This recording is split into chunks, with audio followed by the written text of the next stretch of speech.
A lot of people don't know what they want in life, and you might be in this situation as well, and we want to make it really easy for you. Because today in meditation, I had this aha moment. It's like for all those people that are struggling with not knowing what they want, who they want to be, what they want to experience in life, they don't have to worry about any of these things. They don't have to focus on any of that. Instead, they can just focus on loving their life, being in love with their life. It can also protect you from not creating, because if you do not create your life, it is most likely that somebody else's creation will influence your life, and it will just swipe you away with their creation. So it means that you will be part of somebody else's mm, vision or something. So if you will be creating that you are in love with your life, it's a highest protection for you, because you will always end up loving your life. Mm-hmm. And that's really the beauty behind it, because it doesn't matter what you do then, where you live, who you're with. If you are in love with life, that's just all there is. You're in love with life, and you're going to attract all the most beautiful situations and circumstances in your life that are going to make you love your life even more. And nothing can make you mad in that Mm-hmm. moment. I always struggle in my meditations and when I am focusing on opening my heart and creating that, I want health, I want to be abundant, and so on. But at the same time, sometimes I very much struggle. I'm thinking and asking myself, what is it all for? What is it all for when I don't love my life? Why are we doing this? You can have millions, or you can be the healthiest person, but if you are not happy, then what is it all for? So first we have to become happy, and then everything comes. Everything just will naturally come into your life. It's basically a shortcut that you can take in your life. There are no shortcuts, but you are going directly for what will truly fulfill you in life. Mm-hmm. Because just focusing on abundance and on the nice relationship are not going to be the things that will make you happy if it's not coming from within. So we also want to share a little bit how we are practicing this to be in love with life, because it's just something that I have started to do lately. Because if you practice this, what we have started, you will be jumping dimensions. You will be making quantum leaps in your evolution, in a soul's evolution, because this is what we are here for. We are here for to be happy. Our animals, the dogs, and all those birds and squirrels all the time, they are not happy when they have stuff done. They are not happy when they meet the correct mate. They are happy all the time. And this is innate, and this is our birthright to be happy. And I don't mean jumping, around unicorns and rainbows, but this deep, calm happiness where you feel so happy about, like, grateful, and Like, oh my gosh, I've been given this life. How wonderful is it? it's amazing to taste water. It's amazing to hear the leaves trembling in the wind and all these things. It's amazing to experience rain on my own skin. All these things which are for free, basically. These are making us happy, but you don't need to have anything to make you happy, not even the wind and all those things. You need just yourself, and you need to become only a person who can bring up this feeling anytime. Mm-hmm. And when you are having this energy from within, you will attract anything or anyone, because it's so magnetic, it's so attractive for people to be in your life then, and they will respect you, they will appreciate you. It also helps us to see more clearly in why we are here and who we really are as divine beings. Otherwise, we're just chasing the next shiny object, and we're having those glasses over us, this layer of the way we think things have to be, and we're just running after one thing. Not only you, but also us. Yes, yes. And I've been constantly focusing on creating relationship. That's what I did. Then I wanted to create abundance, success, and independence, and all those things. And I still focus on the amount and want to live in our nice house. But then you reach some of those goals and you're not truly happy, you're not truly fulfilled. They will not bring it to you. They will not bring you the fulfillment. It has to come from me. And it doesn't matter where you are, under what circumstances you are right now, you can fall in love with your life right now. And that's something that clicked for me, because it is basically what I want anyways. And I know that when I'm in love with life, I'll attract the right house, I'll attract the success and the abundance which I wish for in my life anyways.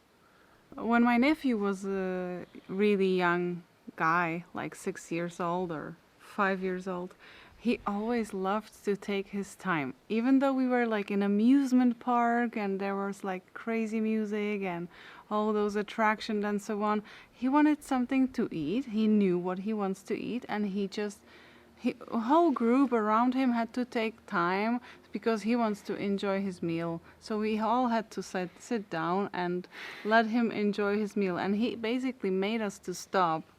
And because he's just enjoying everything what he's doing as a child, He doesn't want to rush from one attraction to another. He just has his meal and let's sit all down and so on. And after he's done, my other nephew wanted the meal too, and it was already over. The moment was over. Everybody was fed. Nobody wanted to sit anymore. So it's also good to just go with the flow and not postpone things. It's a higher way of living, definitely. It's a higher state of consciousness that you're living in then. But now, how do we do it? It is really, really simple. I put on my phone a little screen with the dog, Luna's baby, Ari. She's not a baby anymore, but cute girl, and she's just an expression for me of pure love and joy. She's so jolly all the time, no matter where she is. Even if she's living in a shit place, she's living in a castle, she's just happy. And I was writing underneath it, what would it be like to be in love with life? And whenever we ask ourselves a question like this, what would it be like? Our brain will automatically start to paint a picture of that experience. So I say, what would it be like to be in love with life? And my brain automatically is like, oh my gosh, I would be just sitting here on a wooden bench with some greens around me, and I would just be, wow, what a blessing this life is. I'm truly blessed to be here in this lifetime, that I get this experience, that I can be with such a wonderful woman next to me. Yeah, that we can have this experience and that we can create and manifest together and talk to you right now. Oh my gosh, how beautiful is it? And that's really all it takes.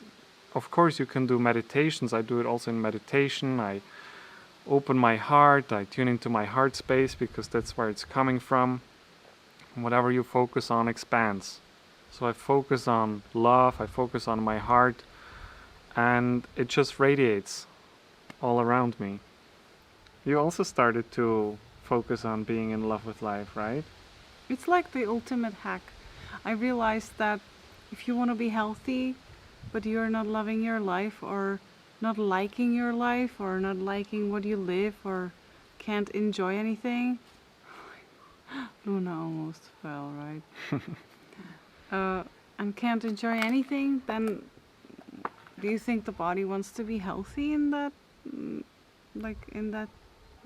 body and in those emotions? I don't know. And if you're confused, you don't know what to eat because there is millions of advices. If you don't know what to wear because there is millions of possibilities. If you don't know where to travel where to work, what's your mission, what's your everything, we have to make decisions on daily basis, like thousands of them. We can just start to feel in love with life, and life will love you back. We can forget about all those things.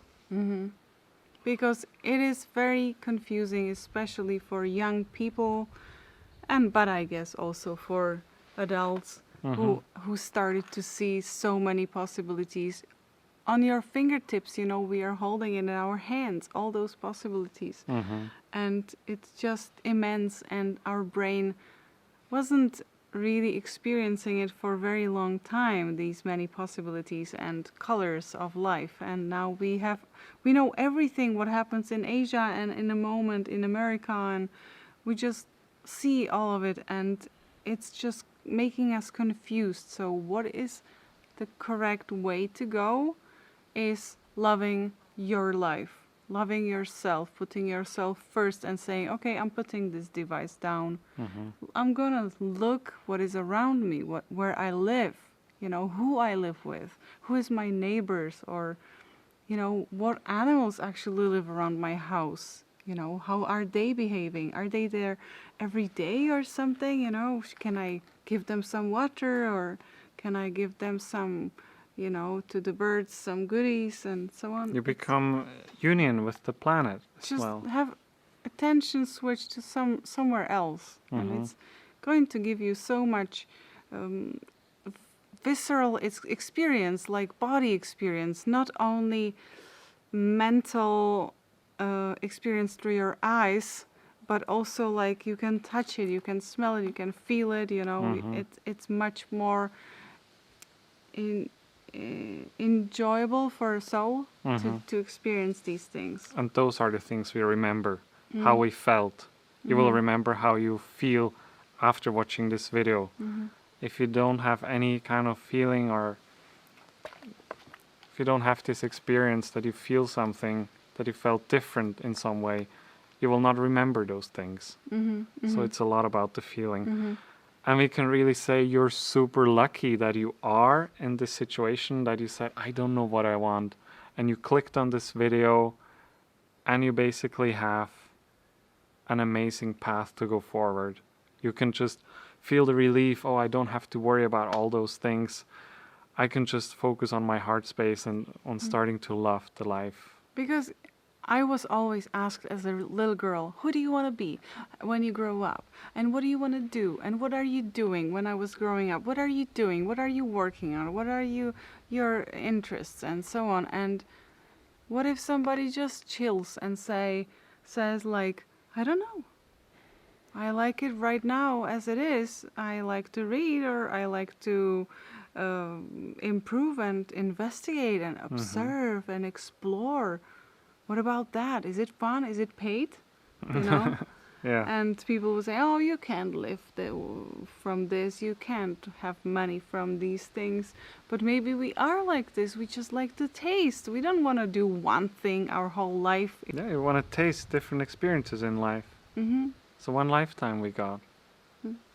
If I'm touching my dog, I'm sometimes really happy to be able to touch her skin, touch her fur, because it's such a nice. If you see little babies, they are absolutely in present moment, and they touch the dog, and they have no idea what's this sensation, and they are like looking at the hand, and now they realize that it's probably their body there and the dog's body over there, and they merge into one. That's why they can feel the fur from the dog or from other animal, but whose it is, whose is the touch, whose is the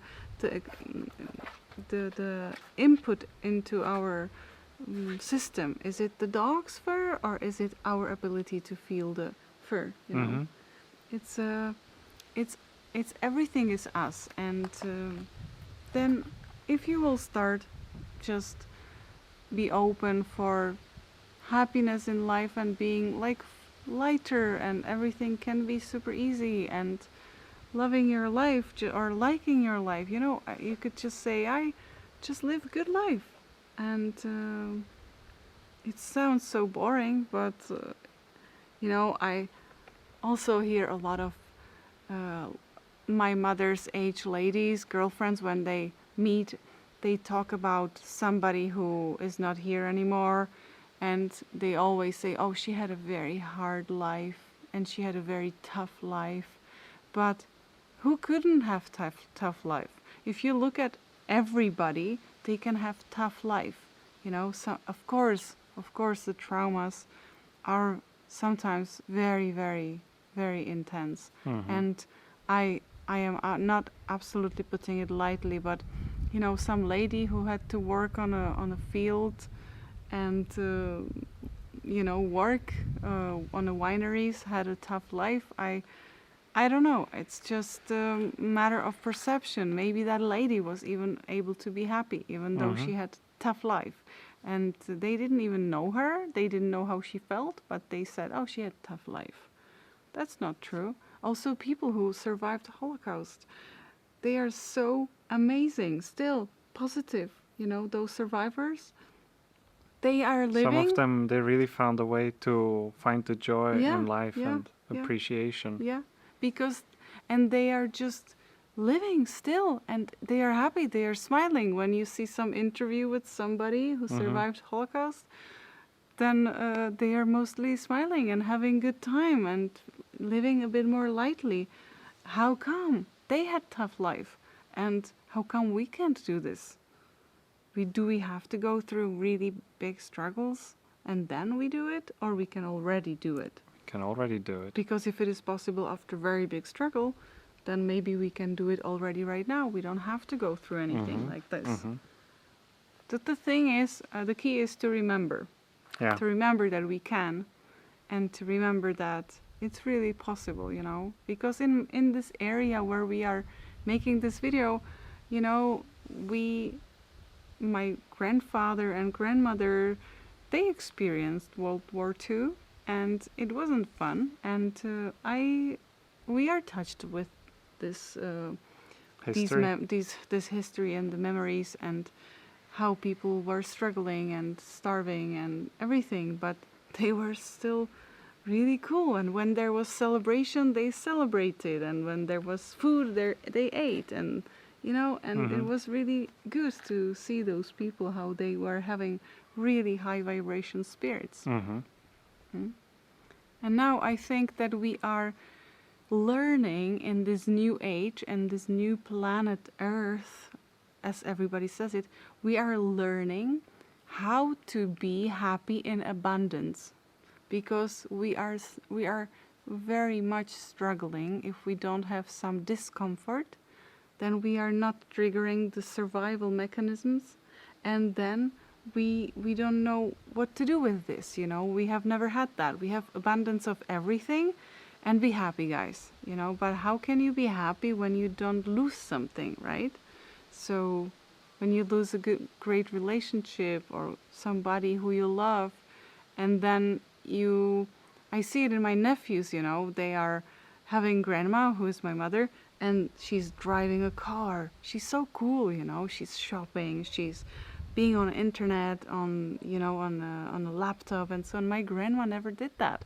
My grandma never was driving a car or something, and I was like, I keep telling them, hey, just enjoy that you have such a cool grandma, because I don't have my grandma with me, and I would totally love to talk to her, and I would, I would love to do something with her. And we just don't appreciate it enough until we lose something. Yeah. So we don't have to lose anything. We can just do it already now. So, and even though I lost my grandma and I don't have her, I can still, besides, I used to not like myself for not being there enough for her. I can just in this moment let it all go and just focus on being grateful that I can appreciate her now. Even though she's not here, I can appreciate it and be grateful for it, that, That will also give you this feeling of joy and love. If you like this video, give it a thumbs up so other people can find it as well. If you want to spend more time with us, subscribe to this channel and we will be happy to spend time with you. She was here waiting with us when we were making the video. Looney! She has great hair. Show me.